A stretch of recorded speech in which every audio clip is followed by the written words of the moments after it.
Detective, starring the world's greatest living magician, Blackstone. He tells you the inside story of the Cailini statuette. And right after the story, Blackstone will explain tricks that you yourself can perform. Reveal the guarded secrets of the world's greatest living magician.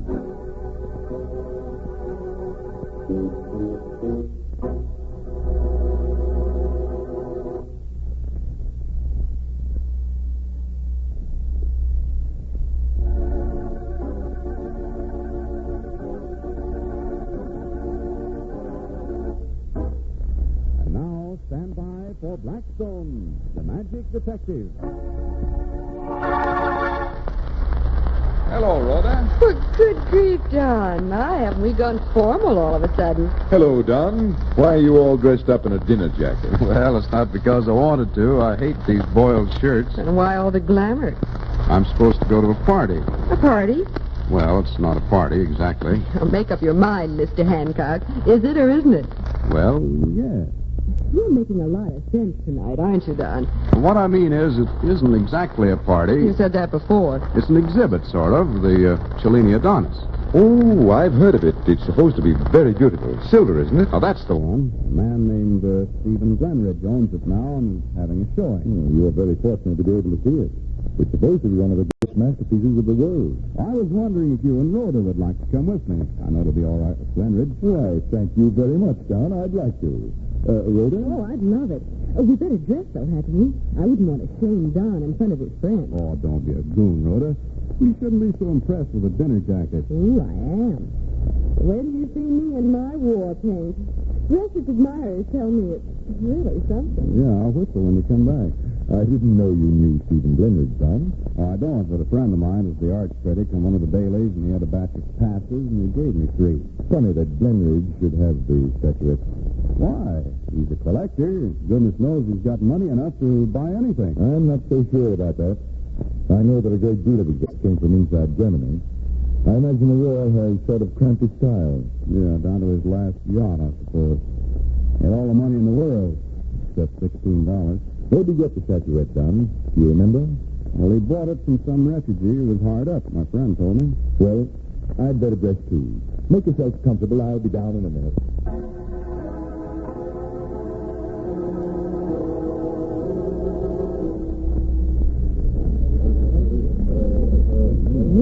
This is quite a place Glenridge has here. It looks like a museum. Yes, it does. What time are they going to show the statuette, Don? Oh, I can't wait to see it. Well, 10 o'clock, I think. It's supposed to be in a case over there with a shawl on it. Well, you'll have to wait about half an hour anyway. It's only 9:30 now. Mr. Blackstone, this is an honor. I'm Stephen Glenridge. Oh, how do you do? I've enjoyed your show many times. Oh, thank you, Mr. Glenridge. I've heard you're quite a collector too, Mr. Blackstone. Here, Don, would you get me some punch? I'm dying of thirst. There's punch in the first room on your right, Mr. Hancock. Perhaps Mr. Blackstone will enjoy some too. Thanks, no. Later, perhaps. I'll be back. My collecting is quite different from yours, Mr. Glenridge. I just collect magic. Isn't all beauty magic? I have often thought so. In a way, perhaps you're right. But, Don, what on earth's the matter? As white as a sheet. It's right up in smoke. I touched it and poof. Poof? Reminded me of some of your tricks. Such a pretty rose. Kind of always liked. It's silvery and You're babbling, Don. What on earth are you trying to say? right in my hand. Poof. Poof? Yeah, it was gone. Nothing left. Just a flash of What it. are you talking about, Don? I'm telling you. I'm afraid it's the punch. I must tell the butler to cut down on the brandy a little. No brandy, a rose. I mean, I'm taking you out on the balcony for a little fresh air. I must see to the rest of my guests. We'll see you later. Now, you come on this way, Don. You'll feel better in a minute. well, I couldn't feel worse. Say now, what is all this about? You haven't been drinking, have you, Don? Of course not. I went to get the punch for Rhoda, and I took the wrong turn. To the left instead of the right. A little room, and there was a bowl of roses on the table. Don't tell me the whole bowl went poof. No, just one rose went poof. I kind of always liked, and, well, I reached out to touch one of them. It exploded into thin air. A flash of light, and then nothing. Did the rose look any different from any of the others in the bowl? It was sort of silvery, that's all. That's funny. Well, there's probably some explanation. Ladies and gentlemen, I'm going to unveil the Cailini statuette. Oh, no. Come on, we don't want to miss this. Will you all stand back, ladies and gentlemen? We have a special sort of lighting arrangement in the case. And I want you all to catch your first glimpse of the statue at a distance. After that, you may examine it at will. Ready? I'll turn on the light inside the case and whisk off the torch. There it is, Benvenuto Cailini's statue of Adonis. Oh, it's beautiful. Where do you see the tail on it? That's what made Cailini the master he was. The light. Oh, the lights have gone off. What is this? Get to the light switch, Don. Turn it on, quick. Don't anybody move. Oh, the light, thank heaven. Look, Blackstone. The statuette is gone. The case is broken. And here's an elephant gun from the collection on the wall. Everyone stay where they are. We'll have to be searched. Call the police, someone. There's no need for that. I beg your pardon, Mr. Blackstone. Get that gun, Don. What are you driving at, Blackstone? Cover Glenridge, Don. Me? Yes, you. Okay. You're covered, mister. And stop shaking, Don, or the thing will go off in your hand. That's what I'm afraid of. Put that gun down, Hancock. Don't you do it, Don. I'll hang on if it kills me, and well, it probably will. I demand an explanation. You'll get one, or an apology if I'm wrong, which I don't think I am. Rhoda, Yes, boss. look at the case where the statuette was. On the bottom of the case, there is a base the statue was on, right? Right. The base is stained as though with smoke, right? Right. And around the base, there are a few bits of charred paper.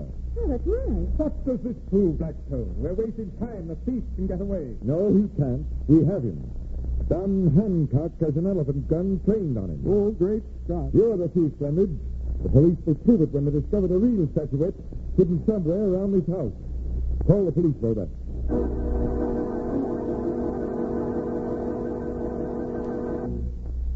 Here's a nice cold drink, Don. You just sit down and relax. Relax. I'll never be able to relax again. I wasn't cut out for this sort of thing. Look, Blackstone, explain it all to me over again, will you? You were there, Don. Well, frankly, I wouldn't be the one to know. Your Honor, everything went black. Well, I suspected something was funny when you told me Glenridge had the statuette. I knew he'd suffered heavy losses. All his money was tied up in Germany. He couldn't have had the price for the statue. And then you told us about the rose that went poof. And mentioned that the rose seemed silver. That sort of spelled flash powder. You know, the kind photographers use. That's the only thing that would make the rose explode like that. Yeah, but the statuette exploded, too, and yet the police found it hidden in the secret Saddle in Glenridge's house. Don, sometimes I don't think you're quite bright. What exploded was a papier-mâché model of the statue. And the model had been sprayed with flash powder? Yeah, and some of the powder had got onto the rose as the model was being sprayed. Yeah, but how did you know it was Glenridge? Well, the case was smashed, but still the opening wasn't large enough for the statue to have been removed. And that was something Glenridge hadn't figured on when he shot it with the elephant gun. One more thing I want to know. Why?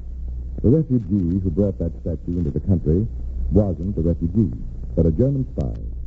Glenridge was to steal it, collect the insurance, and split with the Nazi agents in this country. Well, I'll be darned. I suspected something funny when you said a refugee stolen the statue.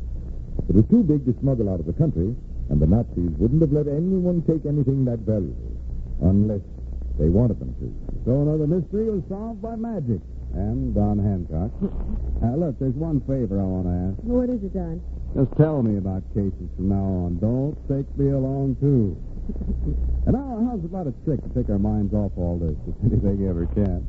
What trick are you going to show us now, Blackstone? A very famous one, Don, that hasn't been done for 450 years. Don't tell me it takes that long to learn. If you don't know the secret, it would take at least that long. Christopher Columbus once performed it. You mean you're going to discover a continent, Blackstone? No, I'm going to balance an egg.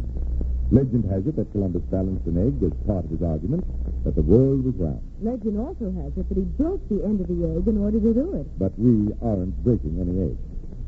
Yeah, but Blackstone, you have 3 eggs on that fish. Don't the trick work the first time? Of course it will, Don. Those extra eggs are for you and Rhoda. So take your picks and we'll all start together right here on this table. Hey, look out, Rhoda. You'll crack that egg. Not with this tablecloth on the table, Don. And a little thump won't hurt. Well, I suppose not. In fact, the tablecloth ought to make the trick a bit easier. Not for you, it won't, Don. And why not? Because you're trying to balance the egg on its small end, Don. Oh, fine. Well, I'll have to try the other way around, I guess. Doesn't Doesn't help much, though. Oh, it doesn't. These are strictly non-balanceable eggs. You think so, Rhoda? Well, just take a look over here. But look, Don. Blackstone has balanced his egg already. Oh, that's impossible. But you're right, Rhoda. You're right, too, Don. It's impossible, but there it is, an egg standing upright. And if you think it isn't magic, well, here. Just examine the egg yourself. Say, it's just a perfectly ordinary egg. But how did you make it balance? Well, we'll let Rhoda try it a few minutes, Don. And if she can't make the trick work, I'll be back to explain.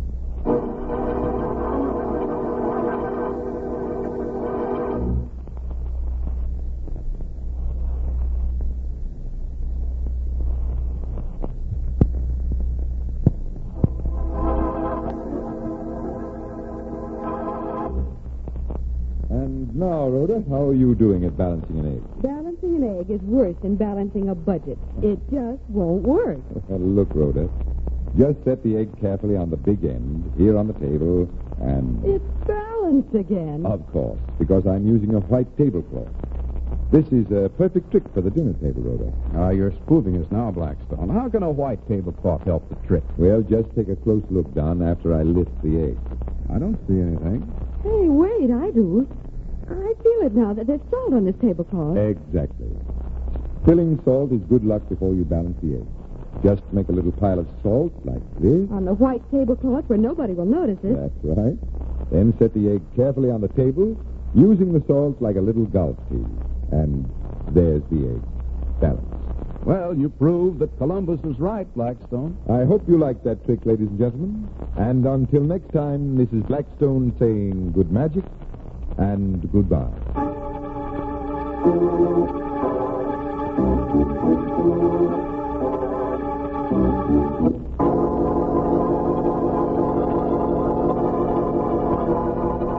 Be with us next time when the world's greatest living magician, Blackstone, tells us the story of the Curse of Cailini and explains more tricks that you yourself can perform.